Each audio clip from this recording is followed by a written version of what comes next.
Good evening everyone, this is Himanshi and I welcome you all on career lab. Start करेंगे आज का session. Theories हैं आपकी Abraham Maslow का नीड हायरार्की यानी नीड का सिद्धांत आवश्यकता का पदानुक्रम कह देते हैं जिसको, और ह्यूमनिस्टिक थियरी भी कहते हैं। हेलो करिश्मा, होपफुली आप सभी बेहतर होंगे। और आज मंडे है और हम लोग मिल रहे हैं, टाइम अभी शाम वाला ही चल रहा है। फिर लर्निंग चैप्टर होता है तो आपका आई थिंक जो है टाइम का पता लग जाएगा आपको। चलिए, बहुत बढ़िया। गुड इवनिंग मद्रिका, पूजा, दीपिका, किरण, अनमोल, आंचल, हेलो किरण, सरस्वती, दीप्ति, माई, खुशबू, वीर, नम्रता। चलिए, बहुत बढ़िया। तो 2 थियरीज हैं अपनी। होपफुली अब तक की थियरीज आपने रिवाइज कर ली होंगी और डेली आपकी क्लास चलती ही है मंडे टू फ्राइडे। ठीक है बात? चलिए, और अगर हम बात करें अब्राहम मैस्लो का नीड हायरार्की, और आज कई चीजें इन थियरीज के अलावा जो आपको एक्स्ट्रा में जानने को मिलेंगी, तो सेशन को ध्यान से देखिएगा। नोट साथ के साथ हाथों से बना लीजिएगा, नहीं तो ये पीडीएफ आपको मिल चुकी है तो उस पर एक्स्ट्रा लिखना होगा, क्योंकि बहुत सारी चीजें मैं एक्स्ट्रा बताती हूँ। जब डिस्कशन होता है तो चीजें निकल करके आती ही हैं, सब कुछ पीडीएफ में नहीं लिखा जा सकता। ठीक है बात? आ जाओ एक बार सारे के सारे, फिर हम कंटिन्यू करेंगे। आंटी जी की तबीयत अभी पहले से बेटर है, काफी इंप्रूवमेंट है। आज थोड़ी पेट में दिक्कत आ रही थी। अरे थैंक यू यादव। हाँ, क्वेश्चंस का जो सेशन है वो आपका उधर यूट्यूब पे भी हफ्ते में एक दिन प्रैक्टिस हो जाया करेगी, और यहाँ पे भी जैसे चैप्टर खत्म होता है तो हम लोग कर ही लेते हैं। ठीक है? हाँ, एक्सपेरिमेंटल थियरी नहीं है, एक्सपीरियंशियल थियरी है, मतलब अनुभवजन्य बोलते हैं उसको लर्निंग की, जो कार्ल रॉजर्स की थियरी है। इसके अलावा पर्सनैलिटी की इनकी थियरी है जिसको हम डिस्कस करेंगे, वो उतनी महत्वपूर्ण नहीं है। ठीक है? आ जाओ एक बार।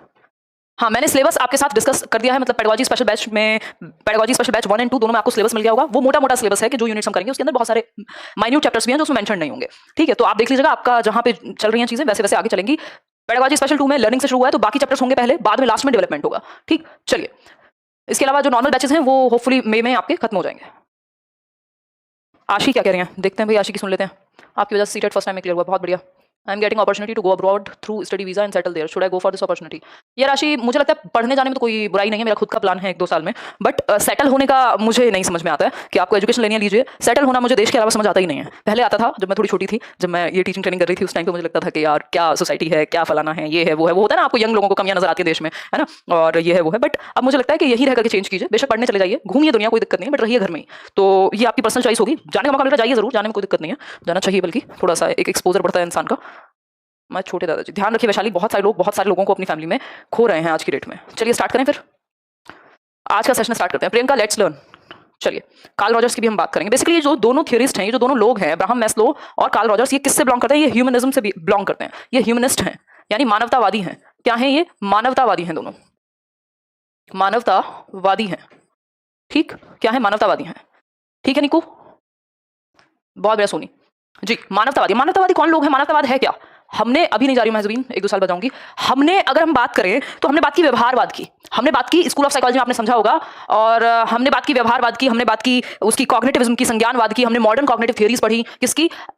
उनकी, ब्रूनर की, ऑजुबेल की। कॉग्निटिव थियरीज में हमने पियाजे वाइगोस्की की बात करते हैं बेसिकली हम। इसके अलावा अगर हम बात करें तो व्यवहारवाद में थॉर्नडाइक, पैवलव, स्किनर, अभी हम गुथरी को पढ़ेंगे, हल को पढ़ चुके हैं, और बहुत सारे लोग हैं। ये है ह्यूमनिज्म, यानी ह्यूमनिस्टिक लोग, मानवतावाद की बात करते हैं। इन दोनों के ही अगेंस्ट हैं एक तरीके से। ये कहते हैं बेसिकली, व्यवहारवाद को तो ये बिल्कुल नकार देते हैं सिरे से। ये कहते हैं इंसान में ना इनहेरेंटली एक मोटिवेशन है कुछ बेहतर करने की।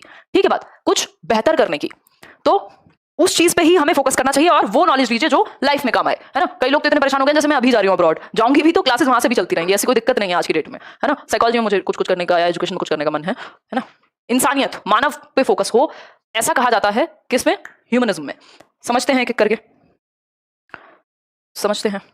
इनकी थियरी को बाद में करेंगे, पहले कुछ पॉइंट्स हैं जो आपको समझ लेने चाहिए, कुछ पॉइंट्स हैं जो आपको समझ लेने चाहिए। अगर मैं बात करूं तो हम बात करें किसकी? ह्यूमनिज्म की, यानी मानवतावाद की। ह्यूमनिज्म, मानवतावाद।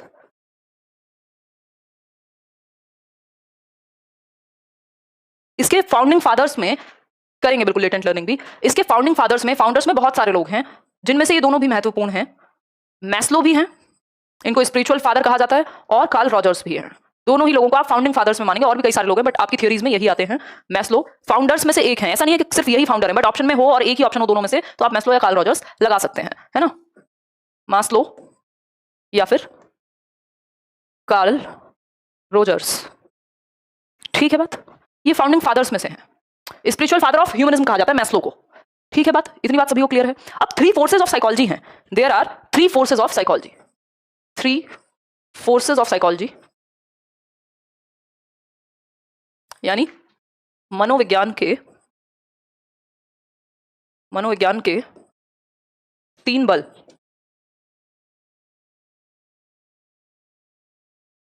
कौन से हो सकते हैं? देखिए एक बार। एक है साइको एनालिसिस, यानी मनोविश्लेषणवाद, जिसमें सिगमंड फ्रॉइड बात करते हैं। ठीक? मनोविश्लेषणवाद। दूसरा फोर्स है बिहेवियरिज्म यानी व्यवहारवाद। कई लोग इसको फर्स्ट भी बता देते हैं, कई किताबें भी बता देती हैं, बट जो बेहतर आपको समझने लायक चीज है वो यही है कि आप हम इसको सेकंड माने, व्यवहारवाद।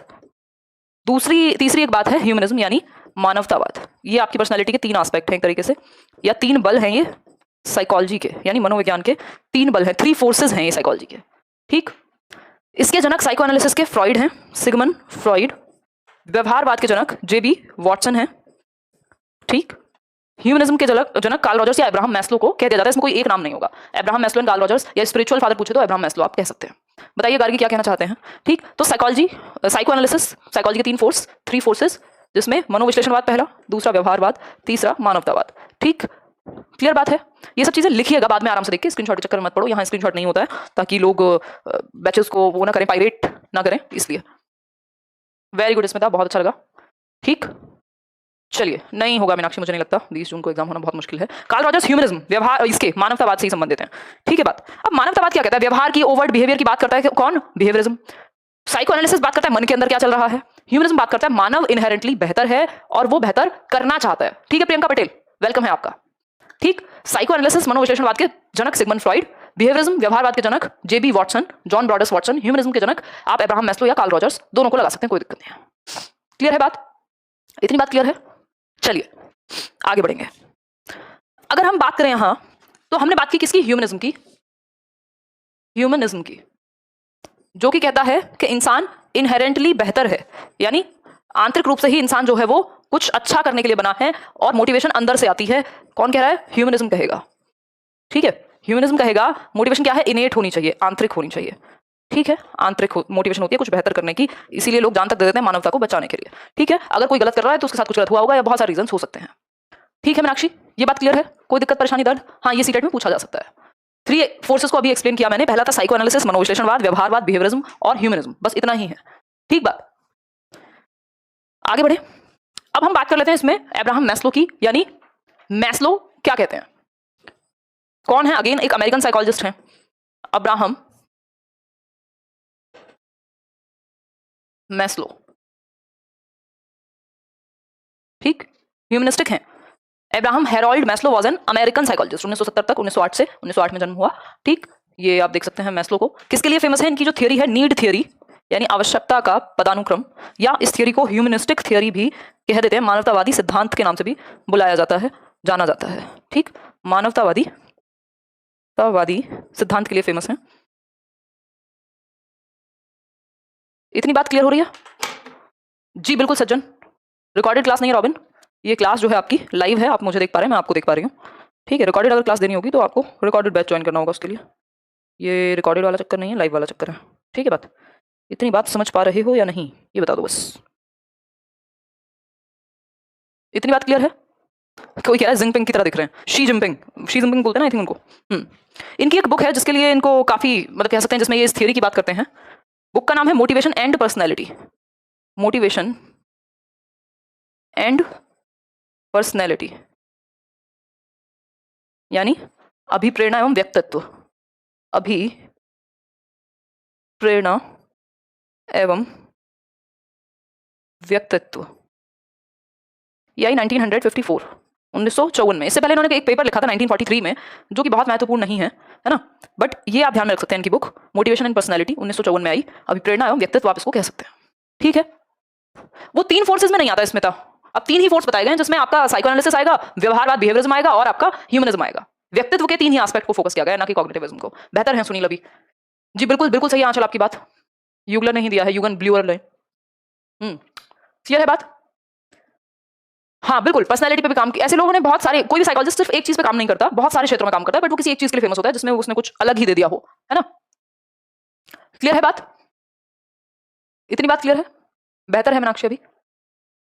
चलिए, मैम लेट ज्वाइन किया, कोई बात नहीं, सोनम रिकॉर्डेड देख लेना, मॉम बेटर है किरण। चलिए फिर, मोटिवेशन एंड पर्सनैलिटी इनकी बुक का नाम है, जो 1954 में आई। इससे पहले इन्होंने बहुत सारे पेपर पब्लिश किए। ठीक है, इनकी बुक, किताब का नाम है अब्राहम मैस्लो की। क्लियर, बहुत बड़ी आशा, धन्यवाद। उमंग बेहतर हैं, सब बेहतर हैं अभी, ठीक है काफी हद तक। चलिए आगे बढ़ते हैं। तो इनकी ये थियरी है, जिसको नाम लिख लेते हैं इनकी थियरी के, नीड थियरी कहा जाता है, यानी आवश्यकता सिद्धांत। नीड थियरी यानी आवश्यकता का सिद्धांत, आवश्यकता का सिद्धांत। ठीक, दूसरा हम कह सकते हैं इसको ह्यूमनिस्टिक थ्योरी, यानी मानवतावादी सिद्धांत। तीसरा इसका नाम है नीड थ्योरी, तो बोल ही दिया हमने, hierarchy of needs. Hierarchy of needs, hierarchy of needs यानी आवश्यकताओं का अनुक्रम। नीलू देख लिया आपका कमेंट, आवश्यकताओं का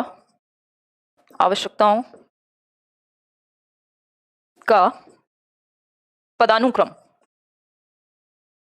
लिख लीजिए तीनों चीजें अगर नहीं लिखी हैं तो। बिल्कुल,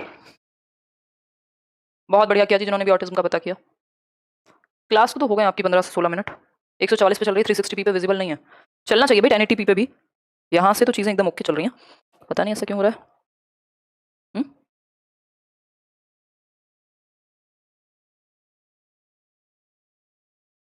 चलिए आगे देखिए एक बार। चलिए, नीड थियरी कहेंगे, ह्यूमनिस्टिक थियरी कहेंगे। नीड मतलब आवश्यकता का सिद्धांत, ह्यूमनिस्टिक थियरी यानी मानवतावादी सिद्धांत, हायरार्की ऑफ नीड्स यानी आवश्यकताओं का पदानुक्रम। क्लियर है बात? बिल्कुल क्लियर है। चलिए आगे बढ़ते हैं। अब ये जो नीड थियरी है या ह्यूमनिस्टिक थियरी है या हायरार्की ऑफ नीड्स है, देखो हायरार्की का मतलब होता है पदानुक्रम, शून्य से सिंपल टू कॉम्प्लेक्स जाना, है ना। हर एक लेवल पे कॉम्प्लेक्सिटी बढ़ती जाएगी, जटिलता बढ़ती जाएगी, नीचे से ऊपर जाओगे, एक भी स्टेप को आप स्किप नहीं कर सकते, एक भी स्टेप को आप छोड़ नहीं सकते। ठीक है बात? बिल्कुल भी, एक के बाद दूसरे पे जाओगे, एक के बाद पांचवें पे नहीं जाओगे, ये बात भी ध्यान रखनी है, स्ट्रिक्टली फॉलो करना है इस चीज को। तो ये जो इस तरीके की हायरार्की, वर्गीकरण कह लीजिए, पदानुक्रम होता है, वो घटते से बढ़ते क्रम की तरफ जाएगा, कॉम्प्लेक्सिटी जटिलता बढ़ती हुई जाएगी, तो इसको हम हायरार्की ऑफ नीड्स कह सकते हैं, यानी आवश्यकताओं का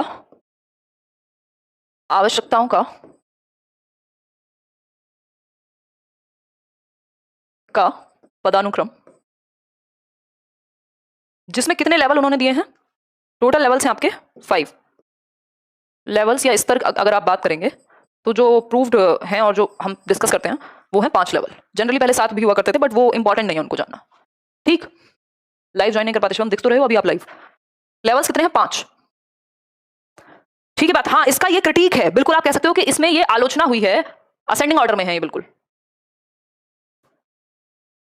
हाँ सोफिया, ये क्रिटिक है, बिल्कुल सही बात है आपकी, कि कुछ लोग भारतवर्ष में ऐसे मिल जाएंगे, पहले इसको समझ लेते हैं फिर मैं ये बताऊंगी, कि जिनकी शारीरिक आवश्यकताएं भी पूरी नहीं है, बट वो सेल्फ एक्चुअलाइजेशन में पहुंच देते हैं या दुनिया में, लेकिन कुछ ही परसेंट वो एक्सेप्शन है, एक्सेप्शंस आर ऑलवेज देयर। ठीक है बात? अब देखिए इसमें 5 स्तर हैं। शुरू के 2 स्तर को बेसिक नीड कहा जाता है, बुनियादी आवश्यकताएं। फिर जो 3rd और 4th लेवल है उसको साइकोलॉजिकल यानी मनोवैज्ञानिक आवश्यकताएं कहा जाता है। फिर है आपकी सेल्फ फुलफिलमेंट नीड्स, यानी जो हाईएस्ट लेवल की नीड है।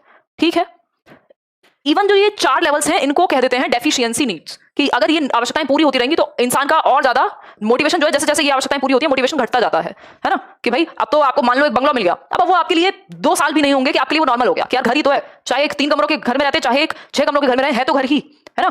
गाड़ी चाहे BMW हो, चाहे आपकी नॉर्मल कोई गाड़ी हो, गाड़ी तो गाड़ी ही है, आपका यूज तो उस गाड़ी का गाड़ी की तरह ही है ना। एक फोन चाहे आप 2 लाख का ले लीजिए, चाहे आप 10,000 का ले लीजिए, फोन की ही वैल्यू है उसकी, ऐसा नहीं है उसको देख देख के जियोगे आप। तो ये क्या, जैसे जैसे ये नीड्स फुलफिल होती है, लेकिन ये बात हमें तब तक समझ नहीं आती जब तक हम अचीव नहीं कर लेते कई बार, है ना। तो ऐसा नहीं है कि ये नीड्स जैसे फुलफिल होती है ना तो मोटिवेशन डाउन हो जाती है, फिर आपके लिए नॉर्मल हो जाती है चीजें। लेकिन ये जो 5वें लेवल की नीड है, जिसको बीइंग नीड कहते हैं या ग्रोथ नीड्स में आती है, ये जैसे ही पूरी होगी और ज्यादा आपके अंदर जोश दिखाई देगा। ठीक है भाई, कई लोग ऐसे रहे हैं जिन्होंने सब कुछ होते हुए भी वो टेंशन लिया, समाज की बदलाव के लिए उन्होंने काम किया है ना। अब्राहम लिंकन ने दास प्रथा के खिलाफ, महात्मा गांधी हुए, या कितने सारे लोग, वो कहा हम कह सकते हैं बीइंग नीड्स पे हैं, कि सब कुछ होते हुए भी क्या हुआ, ऐसी चीजों के प्रति वो गए, वो मोटिवेशन उनकी कम नहीं हुई, चीजों को प्राप्त करके बढ़ी। ठीक है बात? तो डेफिशिएंसी नीड्स शुरू की 4, लास्ट है बीइंग नीड्स या ग्रोथ नीड्स। क्लियर है बात? आगे बढ़ेंगे एक एक करके इनको समझेंगे हैं क्या। पहली नीड होती है फिजियोलॉजिकल नीड। वैसे तो आप चाहें तो यहां भी समझ सकते हैं, बट ये देखने में आपको शायद समस्या हो रही होगी। लो मैं थोड़ा सा इसको जूम कर देती हूँ। ठीक है, पहला लेवल आप देख रहे हैं फिजियोलॉजिकल नीड्स, जिनको दैहिक या शारीरिक आवश्यकताएं कहा जाता है। रोटी कपड़ा मकान की नीड्स, यानी food water warmth and rest, मतलब हमें खाना चाहिए। वो नीड्स हैं जिनके बिना आप जीवित नहीं रह सकते। अगर खाना ना मिले, हवा ना मिले, पानी ना मिले, है ना, वार्मथ ना मिले, केयर जिसको हम कह रहे हैं, रेस्ट ना मिले, तो क्या होगा, गर्माहट एक तरीके से, रेस्ट ना मिले तो क्या होगा, हम जी नहीं पाएंगे। ठीक है, ये हम जी नहीं पाएंगे। रोटी कपड़ा मकान के लिए, इवन मकान भी इसमें बाद में आएगा, क्योंकि मकान भी एक तरीके से सेफ्टी की तरफ बढ़ने वाली बात है, कि हम आपको जगह मिल जाए कहीं रहने को। ठीक, तो क्योंकि भूखे भजन नहीं होता, ये कहा जाता है ना, भारतवर्ष में कहावत चलती है, भूखे भजन ना हो गोपाला, ले लो अपनी कंठी माला। मतलब ईश्वर का भी जो भजन है या जो नाम है वो भी तब लोगे जब पेट में 2 दाने होंगे आपके, है ना। दुनिया का भला करने का तभी सोचोगे जब पेट में 2 दाने हैं। खुद भूख से मर रहे हो, दूसरों को भोजन दे पाओ, ऐसे rare of the rarest case होते हैं। ठीक, तो ये प्राइमरी रीइंफोर्सर है एक तरीके से, जो दैहिक आवश्यकताएं हैं, आपका खाना, पानी, सोना, रोटी, कपड़ा, मकान, सिंपली आप याद रख सकते हो अगर रखना चाहो तो। इनको समझेंगे हिंदी में भी, टेंशन मत लो। फिर आती है सेफ्टी नीड्स, सुरक्षा चाहिए अब आपको, सिक्योरिटी चाहिए, सेफ्टी चाहिए। अब आपको एक घर भी चाहिए, एक नौकरी भी चाहिए, कुछ बैंक बैलेंस भी चाहिए, क्योंकि ऐसा नहीं है आज खाना मिलेगा कल मिले ना मिले, तो उससे तो काम चलेगा नहीं। ठीक, फिर आती है आपकी बिलोंगिंगनेस नीड्स, यानी रिश्तों की या स्नेह की आवश्यकता। आप चाहते हैं आपके दोस्त भी हो, यार भी हो, प्यार भी हो, घर वाले भी हो, चार लोग हो जो सब आपका ध्यान रखें, प्यार करें आपसे, आप किसी को प्यार करो। ये हमारे अंदर की साइकोलॉजिकल नीड्स हैं। जब बेसिक आवश्यकताएं पूरी हो जाती हैं, जिसे रोटी नहीं मिल रही उसे प्यार से कोई मतलब नहीं है, उसको कोई दिक्कत नहीं है। लेकिन जिसे रोटी मिल गई, सेफ्टी मिल गई, चार पैसे भी हैं और घर पे घर वाले ध्यान रख ले रहे हैं, फोन भी दे दिया आपको पढ़ने के लिए, खाना भी टाइम पे मिल जाता है, तो फिर आपको प्यार की याद आती है, यार एक गर्लफ्रेंड भी चाहिए, एक बॉयफ्रेंड भी चाहिए, एक फलाना भी चाहिए, है ना। तो ये पूरे टंटे याद आने लग जाते हैं जैसे ही दो नीड्स फुलफिल होती है, तीसरी नीड पे आप चले जाते हो। फिर है एस्टीम नीड्स। एस्टीम नीड है आपको नाम चाहिए अब, है ना, आपको अकॉम्प्लिशमेंट कि हाँ मैंने कुछ किया है। अरे हमारे जमाने में देखो हमने तो इतने के बाद भी ये कर लिया, वो कर लिया, है ना, चार लोग जानते हो आपको। ये क्या एस्टीम नीड्स हैं, साइकोलॉजिकल नीड्स हैं कि फेम, नेम, ये वाले साइकोलॉजिकल नीड्स में, जिसको एस्टीम नीड्स कहते हैं हम, अकॉम्प्लिशमेंट या सम्मान की आवश्यकता एक तरीके से। हाईएस्ट लेवल की नीड है आपकी सेल्फ एक्चुअलाइजेशन, जिसको सेल्फ फुलफिलमेंट या बीइंग नीड्स कहते हैं, आत्मसिद्धि कहते हैं इसको। एक व्यक्ति वो अचीव कर पाए जिसके लिए वो बना है, achieving one's full potential including creative activities, है ना। क्या कह रहे हो नीलू? तो हम कह सकते हैं यहाँ पे कि एक व्यक्ति वो अचीव कर पाए जिसके लिए वो बना है। हु एम आई, मैं हूं कौन आखिर। आपने नौकरी ले ली, बच्चे हो गए, प्यार मोहब्बत घर सब है आपके पास, बट अभी भी सेटिस्फेक्शन नहीं है। क्यों? क्योंकि आपको ये लगता है जो मैं कर सकता था वो तो अभी किया ही नहीं, जो मेरा हाईएस्ट पोटेंशियल हो सकता था वो तो अभी किया ही नहीं, मैं कौन हूं।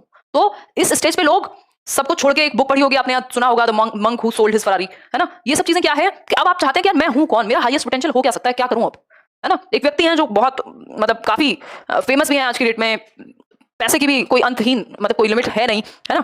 जो भी मटेरियलिस्टिकली, फिजिकली जिस भी लेवल पे पहुंचा जा सकता है, he is at that level. तो one day he was talking to me and saying कि यार हिमांशी है ही नहीं कुछ करने को, सब कुछ तो कर लिया, 120 देश घूम लिए, पता नहीं कितने, मतलब 120 या 115 समथिंग लाइक दैट, इतनी कंट्रीज घूम ली, नेम की कोई कमी नहीं है, पैसे की कोई कमी नहीं है, हेल्थ की कोई कमी नहीं है, अब करूं क्या, बचा ही नहीं कुछ करने को। ऐसी सी फीलिंग आती है लोगों को। उसके बाद जो होगा, या तो फिर ऐसा होगा कि आप बस धन भरते रहें, या फिर हो सकता है कि आपकी सिचुएशन ऐसी हो कि यार आपको लगे जितना मुझे चाहिए था मेरे पास है, अब मुझे वो करना है जिसके लिए मैं बना हूं, जिसमें मुझे खुशी मिलेगी। ठीक है, चलिए, बहुत बढ़िया वंशिका, चलिए आगे बढ़ते हैं।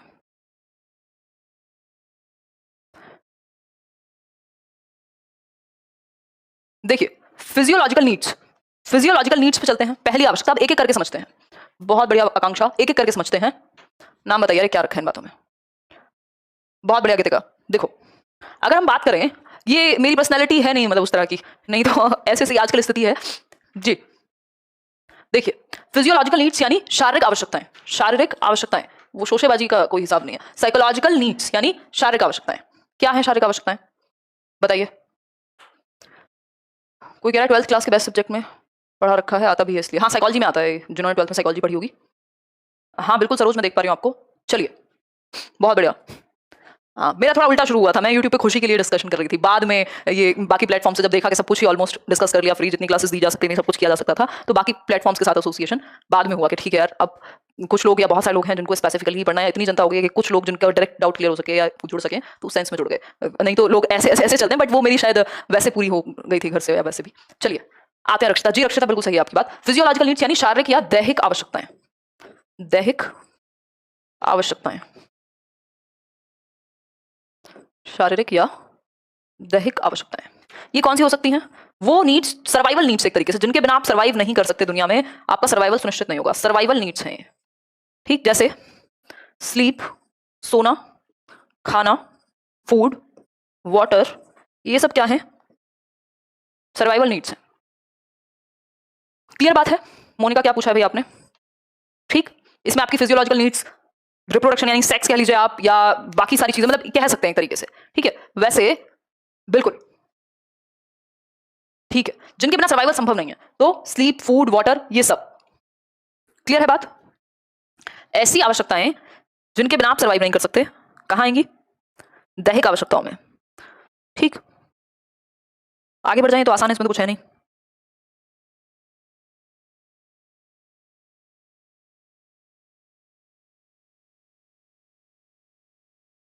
चलिए आगे, सभी के कमेंट्स हो रहे हैं भाई। हाँ ईवीएस की थीम के जैसा है। फूड, वाटर, शेल्टर, बिल्कुल आ जाएगा शेल्टर इसमें, क्योंकि कहीं ना कहीं तो रहना चाहोगे ना भाई, अपना घर ना हो, किराए का हो, कहीं फुटपाथ पे हो, कहीं तो रहोगे। शेल्टर का मतलब ये नहीं है आप ही का हो, बट ये क्या है, ये आपकी सर्वाइवल नीड्स है, स्लीप, फूड, वाटर, शेल्टर, ये सब तो मिले कम से कम। ठीक है बात? आगे बढ़ेंगे। देखो सिंपल है, बहुत सारी चीजें एक चीज में आ सकती हैं, बस आपको एक चीज का ध्यान रखना है, बिलोंगिंगनेस में भी आ सकता है रक्षिता और इधर भी आ सकता है, दोनों ही जगह संभव है, दोनों ही जगह संभव है। ठीक है, उसका रीजन ये है कि आपको सिंपली ये देखना है जब ऑप्शन आपके सामने आए कि क्या इस चीज के बिना हम रह सकते हैं। तो अगर रिप्रोडक्शन या सेक्स का ऑप्शन आता है और आपको पता है कि भाई ठीक है इसके बिना कोई नहीं मरा, बहुत सारे लोग हैं जो पालन कर लेते हैं ब्रह्मचर्य का भी और पता नहीं कितनी सारी चीजों का, तो आपको पता है कि यार ये ऑप्शन फिजियोलॉजिकल नीड्स में, अगर बाकी देखो ऑप्शन पे डिपेंड करता है आप खेलेंगे कैसे। ठीक है, तो उस हिसाब से आपको ऑप्शन देखते हुए उस ऑप्शन को एलिमिनेट कर लो, जिसके बिना जी सकते हो उस ऑप्शन को हटा दो, सिंपल है ना। देखिए फिजियोलॉजिकल नीड्स की बात हो गई, जिनके बिना हम सर्वाइव नहीं कर सकते, सिंपल बात है, ये हमारी सर्वाइवल नीड्स हैं। कौन सी नीड्स हैं? सर्वाइवल नीड्स हैं ये हमारी। क्लियर हो गई बात? जीनत कितने कमेंट लिए जाएं भाई, बैचेस में भी हजारों लोग हैं। आगे बढ़े। सेफ्टी नीड्स यानी सुरक्षा की आवश्यकताएं, यानी सेफ्टी नीड्स, सुरक्षा या सेफ्टी और सिक्योरिटी भी आप इसको कह सकते हो, ये सेकंड लेवल है आपकी पदानुक्रम का, सिक्योरिटी। देखिए ma'am because of you questions कैसे किया जाता है, केम टू नो दैट। बहुत बढ़िया यादव जी। जी देखिए समझते हैं सेफ्टी नीड्स क्या है। कोई कह रहा है पासवर्ड, किसी के लिए तो सर्वाइवल नीड्स में वाईफाई भी हो सकता है कि वाईफाई ना हो तो हम तो सर्वाइव ही ना कर पाए। आएगा सीटेट के लिए कोर्स करियर पे अब्दुल्ला, जल्दी आएगा। देखिए अगर हम बात करें यहाँ तो ये ऐसी आवश्यकताएं हैं जो हमें सुरक्षित फील कराएं। अब ये भी कई तरह की हो सकती हैं, जनरली हो सकता है आपकी नौकरी हो सकती है, आपके लिए आपका आपसे लोग सिंपैथी रखें, आपको रीइंफोर्स किया जाए, आपको चोट ना लगे, कहीं आप पे आक्रमण ना हो जाए, है ना भाई। मैं इस चीज के लिए सिक्योर हूं कि मैं गली से बाहर निकलूं तो कोई गोली ना मार दे मुझे, ये क्या है? सिक्योरिटी है। होम, बैंक बैलेंस, ये सारी चीजें, नौकरी, ये सब क्या है? आपकी सेफ्टी नीड्स हैं। देखो इसमें भी तीन कैटेगरी में इसको बांटा जा सकता है अगर हम चाहें तो।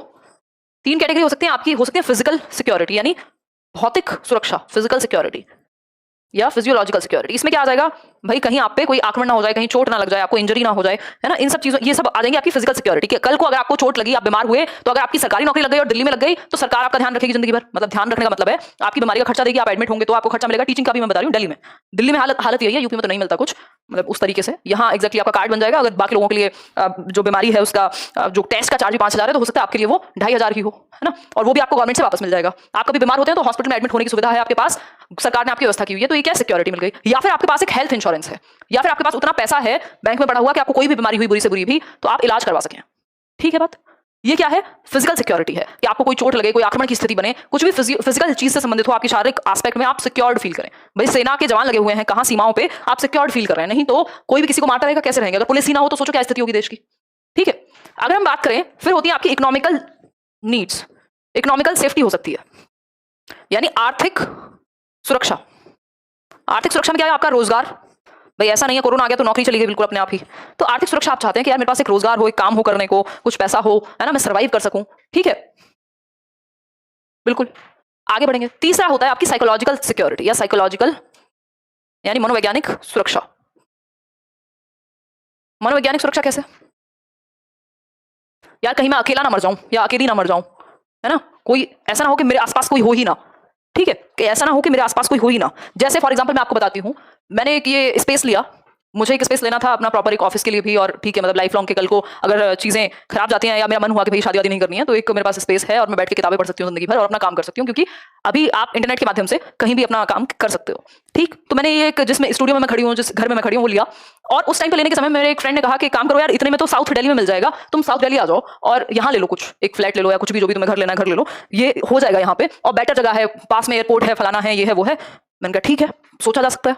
बट दिक्कत कहाँ आई, फिर भी मैंने लिया यहीं, क्यों? क्योंकि मेरे घर के बराबर में है, एक तरीके से मेरे घर के पास है, जहां मेरी फैमिली रहती है, जहां बराबर में मेरे दुनिया भर के रिलेटिव्स रहते हैं, है ना, और यहाँ पे मैं बहुत सालों से हूँ। तो ये क्या मेरे लिए साइकोलॉजिकल सिक्योरिटी देता है कि आप ऑनलाइन में तो बेशक हीरे जवाहरात होंगे साउथ दिल्ली में, बट करूँ क्या वहां जाके? अकेले रहूं?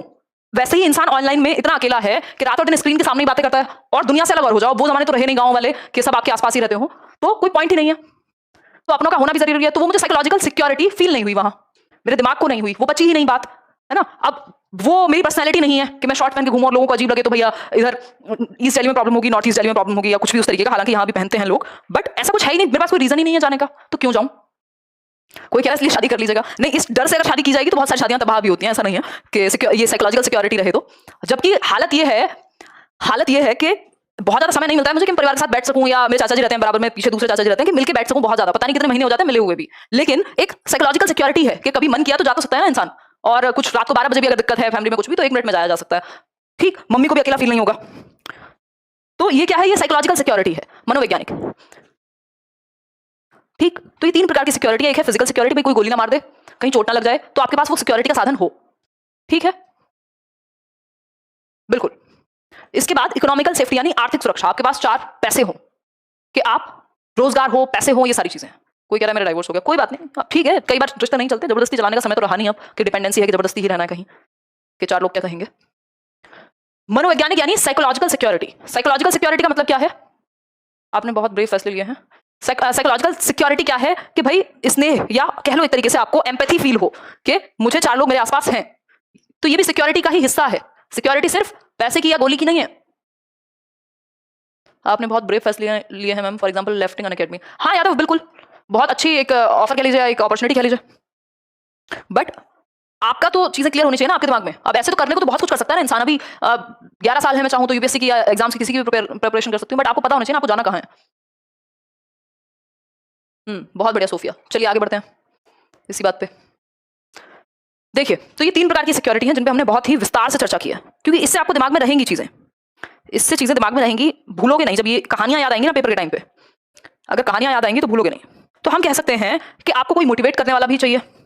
भाई बिना मोटिवेशन के भी तो आप जीवित नहीं रह सकते ना। साइकोलॉजिकली आप अच्छा फील करते हैं तो मोटिवेशन भी चाहिए कि भाई अपने बच्चों की, अपने माँ बाप की शक्ल देख के आपको अच्छा लगे। रीइंफोर्समेंट भी चाहिए आपको, है ना। एम्पैथी भी चाहिए या सिंपैथी भी चाहिए एक तरीके से, कि सहानुभूति या समानुभूति का फील आए आपको। ठीक है, क्लियर है बात? यहां तक की बात मुझे नहीं लगता किसी को भी समस्या रही होगी। इतनी कहानी तो मैंने कभी नहीं सुनाई इस थियोरी में।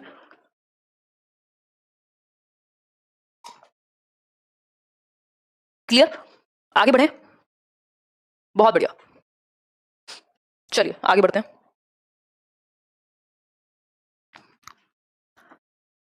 Love and belongingness needs. Third है आपकी लव एंड बिलोंगिंगनेस नीड्स। बहुत ये, इसको तो मैं बहुत मजे से आपको उदाहरण दे के समझाती हूँ। स्नेह की आवश्यकता, प्रेम की आवश्यकता, कि आप कहीं से बिलोंग करें, ये आपके अंदर एक आवश्यकता है। ये हमारी नीड्स में से है कि हम चाहते हैं कि कोई हमें लाड़ करे, दुलार करे, स्नेह करे, है ना, और हम कहीं से बिलोंग फील करें। हमारी एक फैमिली हो, या फिर हमारे दोस्त हो, 4 लोग हों बैठने को, है ना, सोशल लाइफ हो एक, ये सब क्या है, लव एंड बिलोंगिंगनेस के अंतर्गत आएगा। ठीक है बात? अगर हम बात करें, दीपिका क्या कह रहे हो भाई, अगर हम बात करें तो लव एंड बिलोंगिंगनेस की नीड क्या है? आपके रिलेशनशिप्स, आपके रिलेशनशिप्स यानी संबंध या रिश्ते फैमिली के साथ हो सकते हैं। देखो, लव एंड बिलोंगिंगनेस का या साइकोलॉजिकल सिक्योरिटी का मतलब ये नहीं है सिर्फ कि आप शादी करेंगे तभी आप बहुत खुशी से जीवित हैं, है ना। फैमिली का मतलब बाकी लोग भी हो सकते हैं, जो ऐसा भी हो सकता है आप पूरी दुनिया को अपना परिवार ही समझते हो। ठीक है, तो डॉक्टर एपीजे अब्दुल कलाम एक बहुत अच्छा उदाहरण है इसका। रिलेशनशिप्स, बट हाँ, इनके बिना आप ऐसा नहीं है कि मर रहे हैं आप, तो इनको सेटल करने से पहले अपनी नौकरी या सेफ्टी सिक्योर कर लीजिए। ठीक है, अच्छा चल देख लेंगे यार। ठीक है, रिलेशनशिप हो सकते हैं, फैमिली हो सकती है, इंटीमेट रिलेशनशिप हो सकते हैं, इंटीमेसी हो सकती है, शादी हो सकती है, दोस्त हो सकते हैं, है ना। तो कह सकते हैं कि जिंदा रहने के लिए एक मुलाकात जरूरी है। वो वाला एग्जांपल यहाँ आएगा, लव एंड बिलोंगिंगनेस नीड्स का। ठीक है, कि आपके अंदर इतना स्नेह है कि यार आप चाहते हैं दुनिया को प्यार दूं और दुनिया मुझे प्यार दे, है ना। ऐसी सी कहानी है मेरी भी। और कह सकते हैं, हाँ बिल्कुल सोफिया, कह सकते हैं कि आप कहीं से बिलोंग फील करना चाहते हैं। क्लियर है बात? इतनी बात क्लियर है सभी को?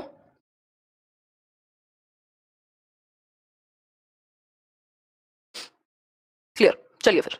कोई कह रहा है लिव इन रिलेशनशिप, हाँ हो सकता है। देखो, सबका ना अलग मैकेनिज्म है। कई लोग कहते हैं बिल्कुल मत पढ़ो इस चक्कर में, कई लोग पढ़ के भी सब कुछ कर लेते हैं, कई लोग भी उनका जिंदगी भर से कुछ नहीं रहा होता, वो फिर भी नहीं कर पाते। तो बस आपकी प्रायोरिटी सेट होनी चाहिए। मैं तो इस बात की बहुत ज्यादा पक्षधर नहीं हूं कि भाई आप बिल्कुल ही अकेले रहें और कभी चक्करों में ना पड़े और कोई रिलेशनशिप ना हो आपका, और बस आप पढ़ाई पढ़ाई पढ़ाई ही करते रह जाएं। बट आपको ये बताओ आपकी प्रायोरिटी क्या है, कि आप मर नहीं जाएंगे, आप 1 साल नहीं खराब कर देंगे, कोई आपको छोड़ के जाएगा तो, है ना। तो वो इंपॉर्टेंट है। प्रीति कह रही है मैडम शादी कर लीजिएगा, देखा जाएगा, अभी बहुत समय है। फिर है next, fourth, self esteem needs. Self esteem needs क्या है? सम्मान की आवश्यकता। आप चाहते हैं क्या? रिस्पेक्ट, कि भाई 4 लोग जाने मुझे।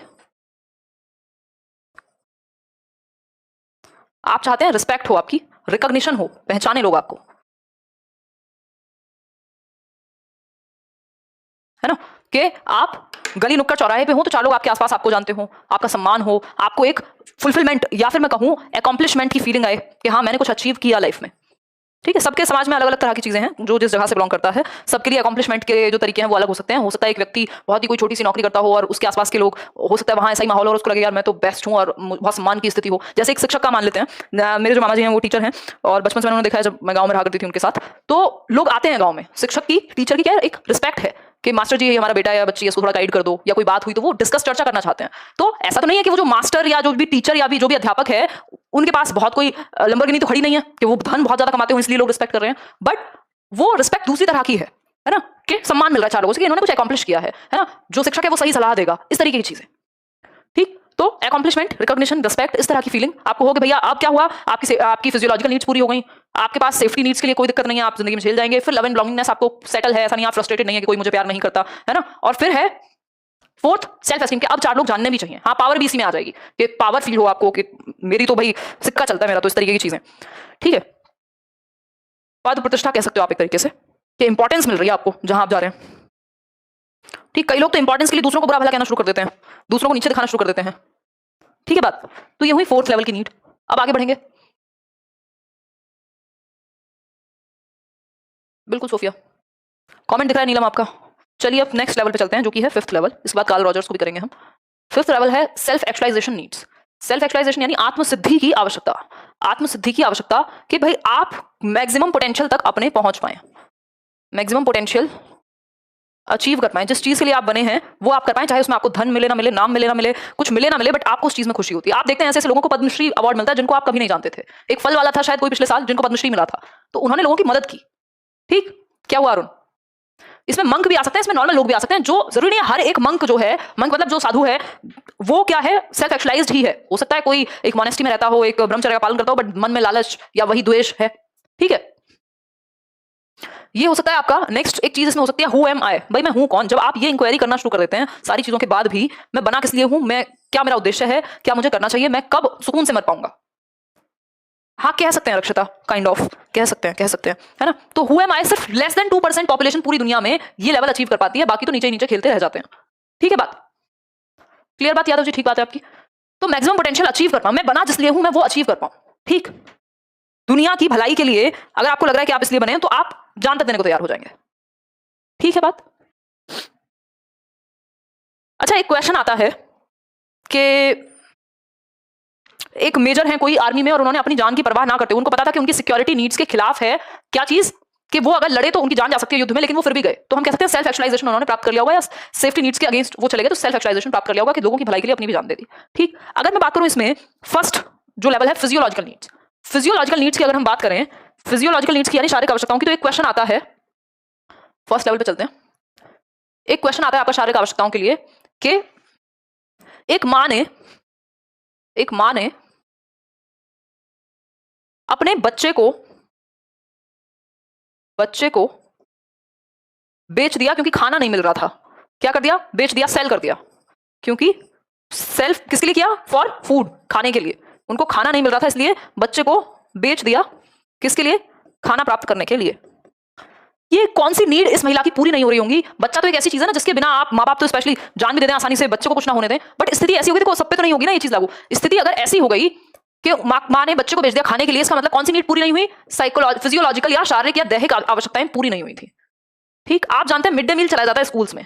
मिड डे मील में बच्चों को खाना दिया जाता है, वो भी किस नीड्स के बेसिस पे दिया जाता है? तो इन्हीं बायोलॉजिकल या फिजियोलॉजिकल नीड्स के बेसिस पे दिया जाता है कि अगर बच्चा घर से भूखे पेट आएगा तो वो पढ़ाई की बात कहां से कर लेगा जब उसकी फिजियोलॉजिकल नीड्स ही पूरी नहीं हुई। तो ठीक, तो हम कह सकते हैं कि मिड डे मील भी इसी के बेसिस पे शुरू हुआ। जो मिड डे मील की व्यवस्था है वो भी इसी से इंस्पायर्ड है, इन्हीं नीड से। मिड डे मील स्कीम इसी पर बेस्ड है कि बच्चे को खाना तो भूखे पेट कैसे पढ़ सकता है जब उसकी फिजियोलॉजिकल नीड्स पूरी नहीं हुई, तो बाकी नीड्स वो कहां से फुलफिल करेगा। ठीक, तो मिड डे मील कब शुरू हुआ बताओ एक बार? इसको हम करेंगे जब टीचिंग लर्निंग वाला टॉपिक आएगा, नॉर्मल बैचेस में नहीं होगा ये। हाँ, बुद्धा आ सकते हैं सेल्फ एक्चुअलाइजेशन के लेवल पे 1995 में, 1995। वेरी गुड, पढ़ाई करते हो यार आप लोग तो, जरूर सेल्फ स्टडी करो, अपनी मर्जी से एक्स्ट्रा भी पढ़ो। बिल्कुल, सॉक्रेट्स कह सकते हो, सोफिया।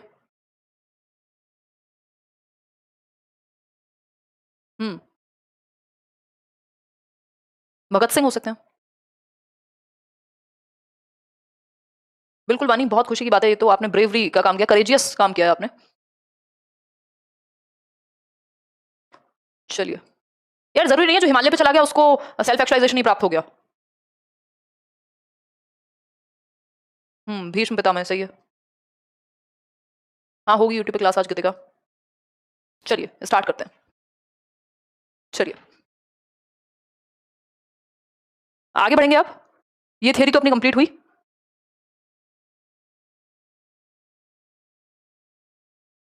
कार्ल रॉजर्स की चर्चा करेंगे। ये इस थियरी को हमने कर लिया। 5 लेवल थे। फिजियोलॉजिकल यानी दैहिक या शारीरिक आवश्यकताएं, वो आवश्यकताएं जिनके बिना आप जीवित नहीं रह सकते। रोटी कपड़ा मकान वाली आवश्यकताएं। सेफ्टी नीड्स हैं कि आप सेफ फील करें, चाहे वो आर्थिक रूप से हो, चाहे वो शारीरिक रूप से हो, चाहे वो हम कह सकते हैं कि मनोवैज्ञानिक रूप से हो।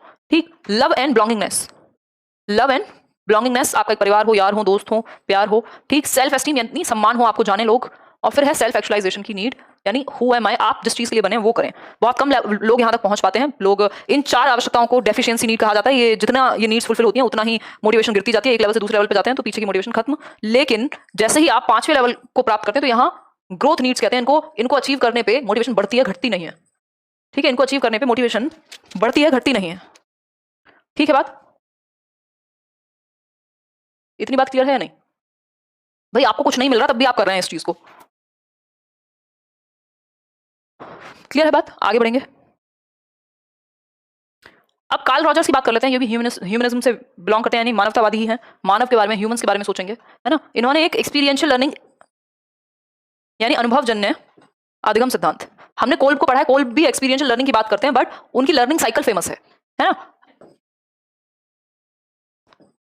नहीं है, बस आपको याद रख लेना चाहिए ये नाम। इसमें जानने को अगर पूछा है तो वही यही है कि एक होती है आपकी व्यवहारवाद में लर्निंग, कि आप रट के या बार बार रिपीट करके सीख रहे हैं। अनुभवजन्य है कि आप लाइफ से जोड़ के या रियल लाइफ में अप्लाई करके सीखें, अनुभव से सीखें। इतनी सी ही बात है इसमें। ठीक। इसके अलावा इनकी है पर्सनैलिटी की थियोरी। इनकी है पर्सनैलिटी की थियोरी यानी व्यक्तित्व का सिद्धांत, जो फेमस है। कभी कभार हो सकता है पूछ ले आपसे। इनको फादर कहा जाता है, वन ऑफ द फादर्स कहेंगे, ह्यूमनिज्म के फाउंडिंग फादर्स में से एक है। इन्होंने 2 प्रकार बताए हैं पर्सनैलिटी के, 2 स्थितियां बताई हैं, अगर आप देख पा रहे हैं तो।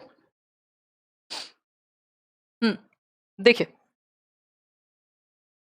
2 स्थितियां बताई हैं। एक है इनकॉन्ग्रुएंट यानी असंगत व्यक्तित्व, दूसरा है आपका कॉन्ग्रुएंट यानी संगत व्यक्तित्व। ठीक है बात?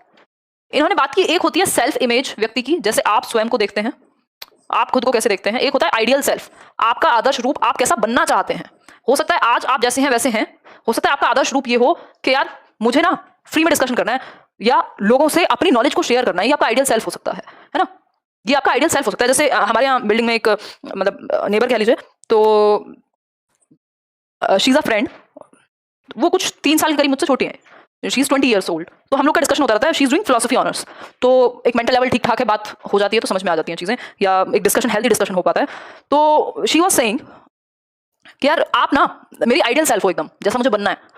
तो ये क्या है, एक है जो आप हो आज, एक है आइडियल सेल्फ जैसा आपको बनना है, कि यार मैं ऐसा बनना चाहता हूँ या ऐसी बनना चाहती हूँ, मेरे में ये भी हो, मेरे अंदर जो ये अभी जल्दी जल्दी गुस्सा आ जाता है ये ठीक हो जाए, है ना। मतलब ये सब क्या है, आइडियल सेल्फ, जो प्रेजेंट सेल्फ, सेल्फ इमेज जो आपकी है आज और जैसा आप बनना चाहते हैं। जितना जैसे आप हैं और जैसा आप बनना चाहते हैं या जैसे आप दिखते हैं बाहर दुनिया में, अगर जितना ये दोनों चीजें क्लोज होंगी उतना ही ज्यादा आप क्या होंगे, कॉन्ग्रुएंट होंगे, संगति में होगी आपकी पर्सनैलिटी। कोई कह रहा है जब आप 5वें लेवल पे होंगी तो क्या करेंगे। यार मैं तो कोशिश करती हूँ, मेरे अंदर वो दोनों चीजें चलती हैं साथ साथ। मैंने सिर्फ पैसे के लिए कभी काम नहीं किया और मुझसे होगा भी नहीं, है ना। बट हाँ ये होगा कि हो सकता है एक एनजीओ स्टार्ट करूँ, वुमेन एम्पावरमेंट पे काम शुरू हो जाएगा, जो अभी भी चल ही रहा है किसी ना किसी वे में और आगे चलेगा, है ना। इसके अलावा और कुछ कुछ चीजें हैं, मुझे काउंसलिंग में, डिस्कशन में, इन सब में इंटरेस्ट है। और भी कुछ कुछ प्लान्स थे जो कोरोना की वजह से इधर उधर हुए हैं। ठीक। तो आइडियल सेल्फ यानी आदर्श, जैसा आप बनना चाहते हैं। तो सेल्फ इमेज अगेन जो आप हैं प्रेजेंट में। ठीक।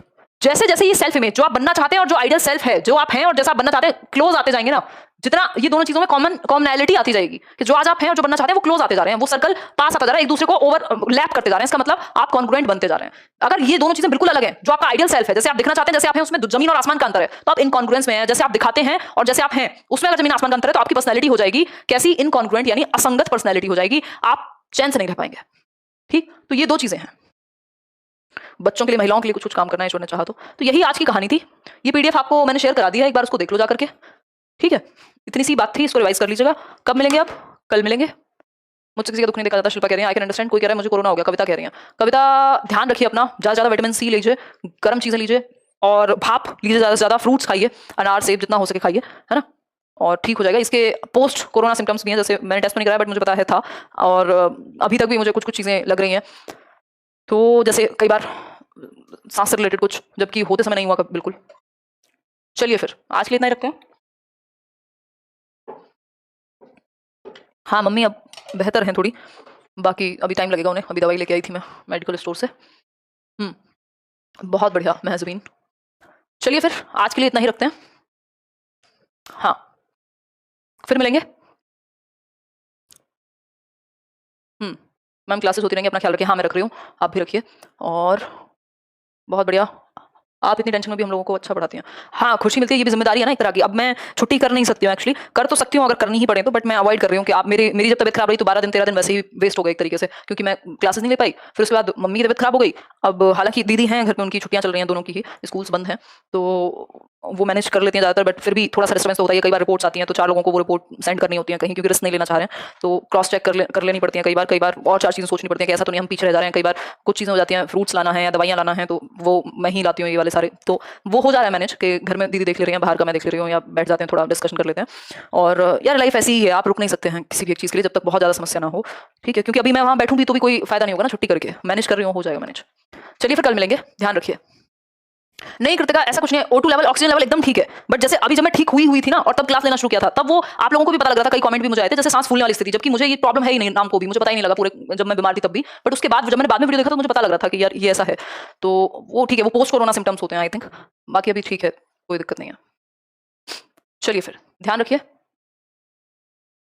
पढ़ाई करते रहिए, क्योंकि इसी चीज़ से आप लिबरेट होने वाले हैं। आंटी का भी ध्यान रख रहे हैं बिल्कुल, भाई भी है उनके पास। मैम, मैं मंदिर के बाहर माला बेचती हूँ। लक्ष्मी, ईश्वर ने चाहा तो आप बेहतर करेंगी जीवन में, और एक मेल कीजिएगा अगर मेरी तरफ से कोई भी सहायता आपको लगे कि चाहिए तो मैं पूरी कोशिश करूँगी, है ना? चलिए ध्यान रखिए अपना, ऑल द बेस्ट। आप जैसे लोगों से हिम्मत मिलती है। Take care.